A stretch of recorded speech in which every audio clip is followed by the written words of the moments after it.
is why you should always believe that it's all men. And I am going to give you 100 reasons why you should believe that it's all men. First, starting off with statistics and where the statistics came from. First, with male violence. 96% of sexual violent perpetrators are male from the DOJ. 91% of child sexual abuse is committed by men. This is from Crimes Against Children Research Center. Yeah, I'm pretty sure the current STD rates, madam, will completely disagree with you on that. They honest to God will. 88% of mass shootings globally are committed by men from the Violence Project. 88 to 90% of homicide offenders worldwide are male from the UN Global Homicide Society. Yeah, none of those are actual government agencies, madam. You also completely forgot to mention that the majority of those violent acts, those violent male offenders, they were raised by single mother households. Kind of wonder why you forgot to mention that. Intimate partner homicides are male perpetrated from the CDC. 70% of domestic abuse survivors report male perpetrators from the Journal of Interpersonal Violence. Homicide is the number one cause of death for pregnant women by male partners by the BMJ. 94% of military sexual assault perpetrators are men from the DOD. 80% of acid attacks worldwide are committed by men from the Uh, yeah, I hate to break this to you, madam, but the average man does not have access to corrosive acid. He honest to God does not.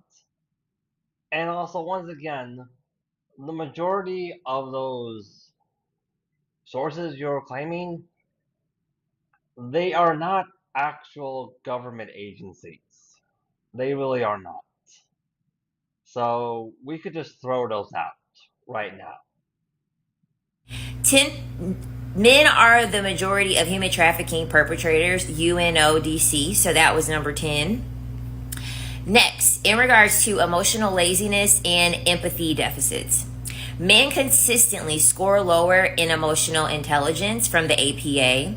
Men overrate their empathy but test lower than women from the JPR. Yeah, I am pretty certain, madam, the current antidepressant prescription rates will paint an image that's the polar opposite of what you are narrating. It will, honest God will. Oh, and also, once again, those aren't really real government agencies you are referring to. They're not. And I know this because I literally have been working at the heart of the hospital, sterile processing, for several years now. So I can tell you straight up, those are not real government agencies that work with any real healthcare association. They really are not. Emotion in others less accurately from the Emotion Journal. Men show less neural response to other suffering from the biobehavioral reviews. Emotional suppression is taught to boys by age 4 from the APA gender socialization. Yeah, once again, those are not government agencies, madam. Also, I would like to point out that there is not a single government agency on the planet that regulates people's emotions or what they actually think, because that is literally impossible for humans to do. And the reason why it's impossible for humans to do is because psychic powers only exist in comic books. That's the actual case of reality.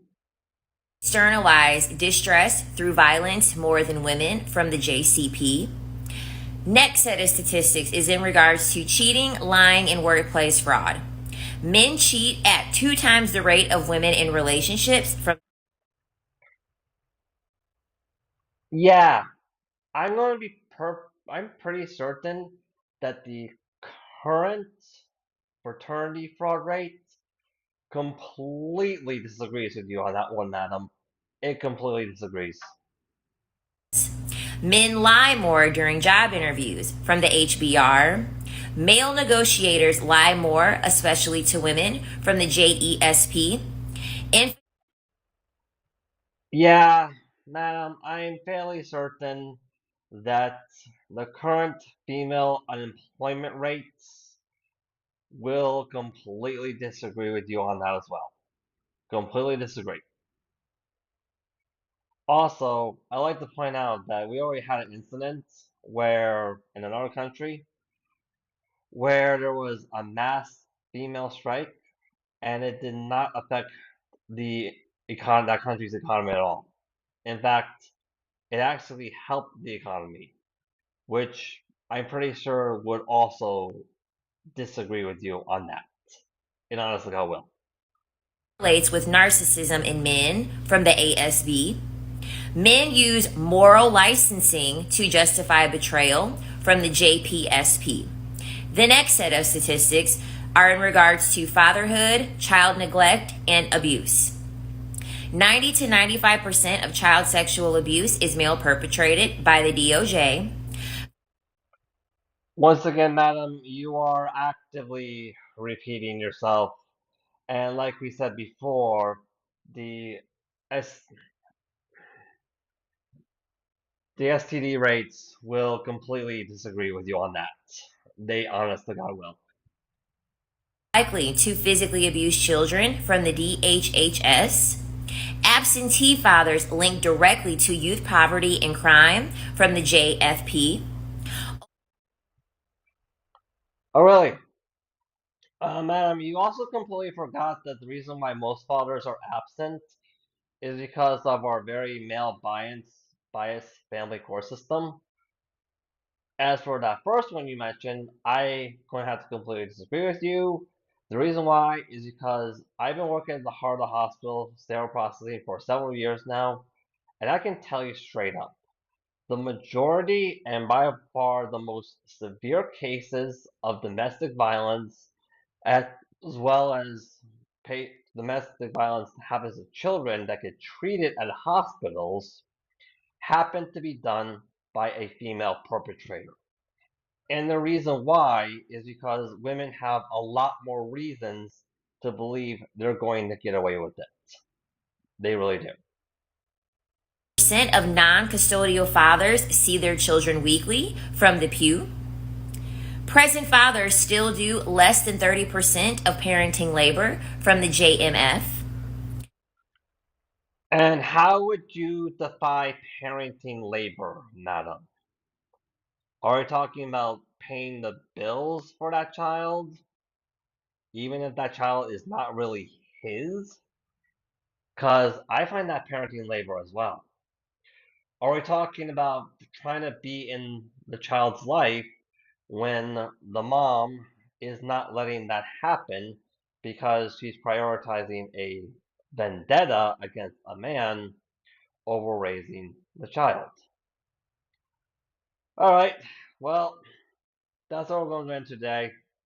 I'm not going to go over the other 100 lies this woman has covered because I'm pretty sure you get the idea by now.